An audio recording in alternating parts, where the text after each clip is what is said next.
सबको जय मसीह की। आज इस विषय पर मैं आपसे बात करने जा रही हूँ, वो है डर और विश्वास। जैसा कि हम दुनिया में देखते हैं, आज इंसान कई तरीके के डरों में जीता है, जिसमें से दो मुख्य डर हैं। एक है भविष्य को लेकर डर और एक है इंसान का डर। लेकिन अगर हम परमेश्वर के वचनों में पढ़ते हैं, बार बार प्रभु ने अपने लोगों से कहा, मत डरो क्योंकि मैं तुम्हारे साथ हूँ। प्रभु ने मूसा से कहा मत डर, प्रभु ने यहोशू से कहा मत डर, अब्राहम से कहा मत डर।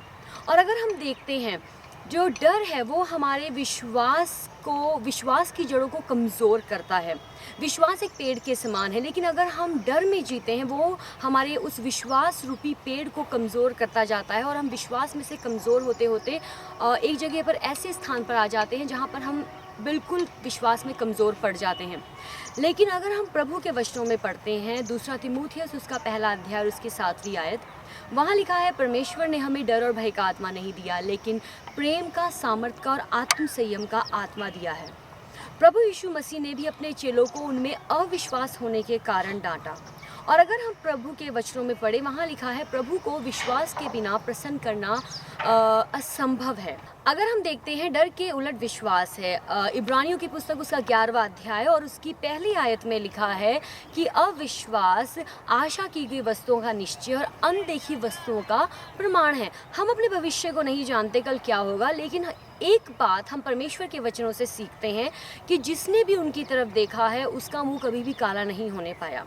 वचन कहता है, धन्य है वे लोग जो परमेश्वर पर विश्वास करते हैं, अपने समझ पर नहीं, अपने ज्ञान पर नहीं, अपने रुतबे पर नहीं, अपने पैसे पर नहीं, अपने नाम पर नहीं, लेकिन परमेश्वर पर जो विश्वास करते हैं।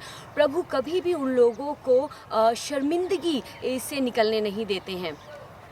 और अगर हमारे जीवन में आज अविश्वास है, तो आज समय है हम अपने अविश्वास को दूर करें, लेकिन पवित्र आत्मा की सहायता से हम विश्वास से विश्वास की ओर और सामर्थ्य से सामर्थ्य की ओर बढ़ते जाएं। और यही परमेश्वर का हम सब के लिए एक योजना है। क्योंकि अगर हम पढ़ते हैं, बाइबल में लिखा है, जो लोग परमेश्वर से प्रेम करते हैं उनके लिए सब बातें मिलकर भलाई ही उत्पन्न करती है।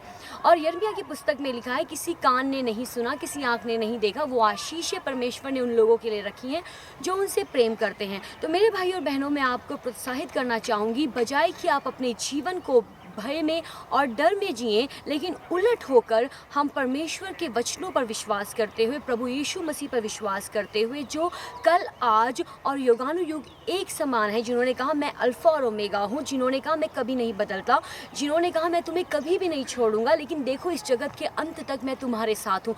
तो आइए हम बजाय कि डर में जीते हुए हर दिन को, हर घड़ी को हम प्रभु पर विश्वास करते हुए जीते जाएं और एक मसीही जीवन में विजय के जीवन को लेकर प्रभु यीशु मसीह के नाम को ऊंचा करते हुए जीते जाएं। प्रभु आपको आशीष दे।